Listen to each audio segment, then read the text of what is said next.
I can't physically put into words how I feel about Palestine. I truly can't. I think it's so disgracefully abhorrent what is happening, what our government is complicit in. And I think, like I said, none of us are free until all of us are free. Free Palestine. One struggle recognizes another, and I feel like we can't let it go unsaid that we resist what our governments and other Western governments around the world are doing in starving the people of Gaza. Justice is on the side of the Palestinian people. Justice has always been on the side of the Palestinian people.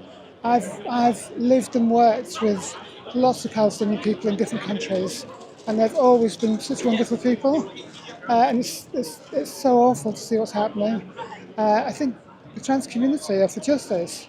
A very convenient media narrative has been used to distract us from much more pressing issues like the collapse of our environment, the collapse of our economy, and our own bloody hands in what's going on with the genocide in Gaza. And so people are picking on trans people to keep us busy, to keep the public busy, so that they do not pay attention to their own failures. I think it's important to make noise and show up together and know that there are trans people for Palestine and for everything that is happening right now. And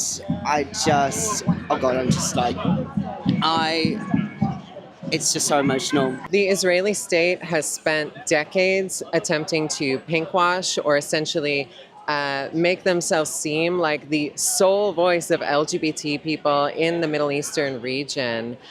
Even though if you actually look at Israeli policies, they are not actually anywhere near as inclusive as they promote themselves to be.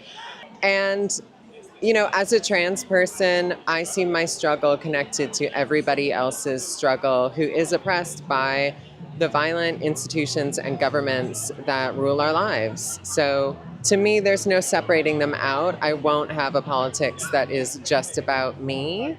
My politics is in solidarity with everybody else in the world. And not even just every oppressed person, because frankly, with what's going on with the climate, it's literally everybody. Everybody needs to rally behind us. It's not enough anymore to tolerate trans people. You have to ride for us, and you have to support us, and you have to learn, and you have to educate, and you have to do the work, because fascism isn't something that's specific to one community of people. If we're first, who's to say who's next? So you have to fight for any human being, because we're all worthy of acceptance and love.